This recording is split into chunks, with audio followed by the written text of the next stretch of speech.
Hello everyone, it's March the 30th when I'm recording this. Airfix has re-released their Blenheim Mk.IV and I thought I'd have a look at it and show you on the video. Nice picture as usual these days.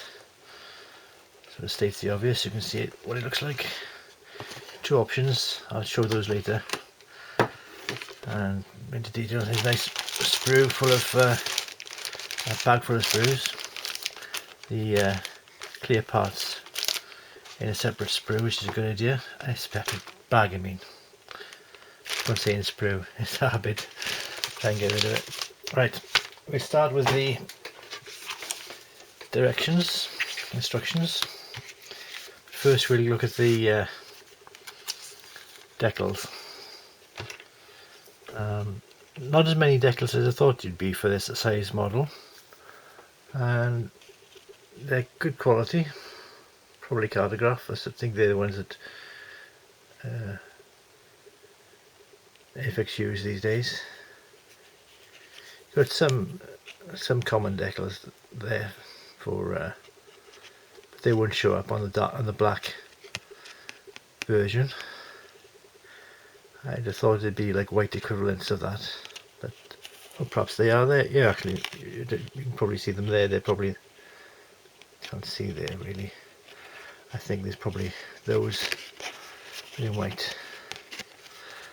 These are darker red than the camera shows. Anyway, could have probably done with more stencil details. There's a nice little cockpit 6-pack, as they call them, instrument panel there. That's not bad. Didn't used to get those, I don't think, on the old tooling back in the last century. This is the model I'm going to build. Anyway, the version I'm going to build, the one from 1941 from 68 Squadron, because before it had I think it was a landing accident anyway, the airworthy version of a Bleheim, which was as a Mk.IV at the time, was in this paint scheme. So really what I'm doing is recreating a model of a aircraft I've seen displayed in an air show. So that's one of the reasons I chose to buy this kit. So anyway, as usual, we've got the new layout of Airfix instructions with the parts highlighted which have been installed on previous sections, I don't want to keep saying parts, but parts is the word. You got your options for the A or B version. Nice idea to have a spar, and these aren't exactly the undercarriage legs themselves, but some sort of support which goes onto them afterwards. And looking at it, you've got options to show the flaps open. You've got the inside parts of there. Obviously open up the holes before you close the part. 2-part wheels, they're okay, but you got to try and make the seam isn't showing. A lot of detail really. This is for wheels up, as you can tell, with their little silhouette. And again, you've got various call-outs for where to drill the holes for different versions. Put the wings together, obviously. It seems to be quite a modular kit this time. Whereas some kits you've got the wings to add separately.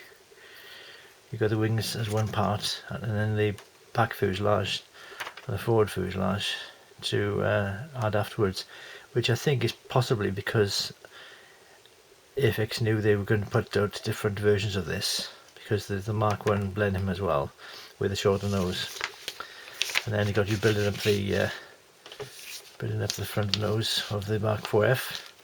Lots of nice detail there. You got the various seats and the yoke all there. Yeah, put the various part of the glazing on. plenty of opportunity to paint before you put it together, to try and make sure you've got some good detail. Try and open a mess. See, just slot in the alternative front fuselage depending on the model that you've got. Standard undercarriage, quite detailed really, but you know, all the different parts. Weight on wheel tyres by the look of it. A little oval there showing that, but no tread on the wheels and tyres themselves. Got the option to have your flaps up or down. Up or down. Got to decide there beforehand. 78 for underneath. I think that's cockpit green, isn't it? Okay. And then you got the options, if I remember rightly, for the bomb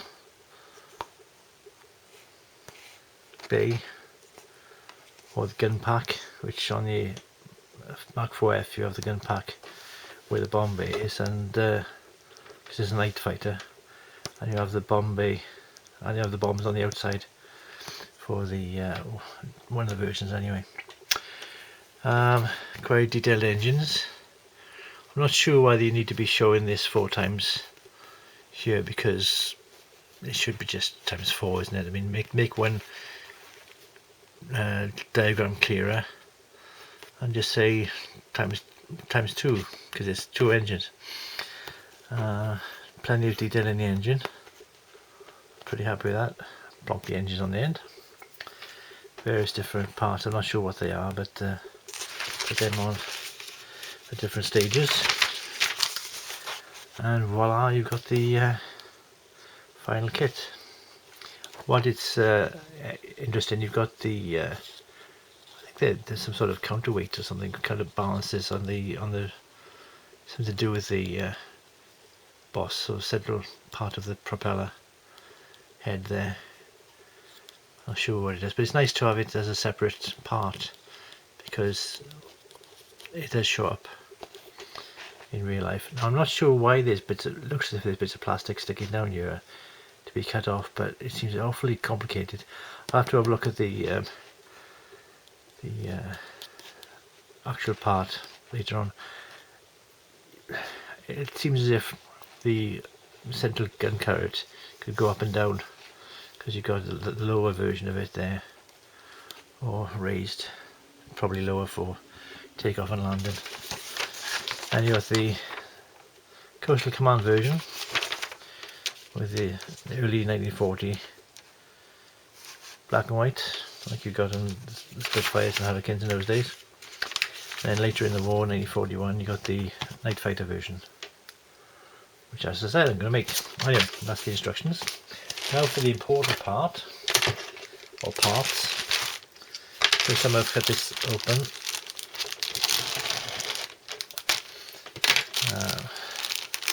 Pretty confident with the quality of Airfix these days. But I'll have to have a look at the clear parts in a moment. But yeah, multiple sprues. I'm not going to go through them each together, but the main interesting parts. You've got recessed panel lines. I'm sure it's like quite a slightly textured surface, so that'll probably take the paint well. It's not slippery, if you know what I mean. Nice little foot wells there for climbing up on the wings. I mean, on the bottom. A little bit of plastic some off there, but first glance, good quality, as you'd expect from a relatively new tooling. They've actually got the 2 versions of the front there, so they're probably easy to tool. There's 2 versions there. I'll skip the rest because I don't want to take too much time, and I don't want to have too long a video, when really what I want to have a look at is, because all the parts are what you would have seen in the instructions, isn't it? So I don't have to show you every part, do we? Some people do. I'm not gonna. They're quite clear. They seem quite clear, don't they? Let's have a look here now. What have we got here? there's a bit there. They're not as bad as I first thought, but there's a bit of, that's what it is. There's a bit of a what do you call it, sprue tab thing that has to be removed, which isn't too hard from what I can see. Without trying to break anything, I'll try to just do it with one of them. Oh, disaster about that. Yeah, you can just carefully snip them off and cut them back. I won't do it anymore. I don't want to break it before I start it. I'm not sure what that clear part is, but probably for another version. But nice and clear, really. Not really too much distortion on that. But that's the clear parts, and that's what they were pointing at with the instructions earlier. Just a few tabs to pull off if you're careful with the scissors. But that's about it. Like I say, it's a usual thing. Nice quality. And yeah, I'll enjoy building this when I get around to it. I've got a lot of kits to get around to building. It can take a few years. But there we are. Bye for now. Hope you liked it.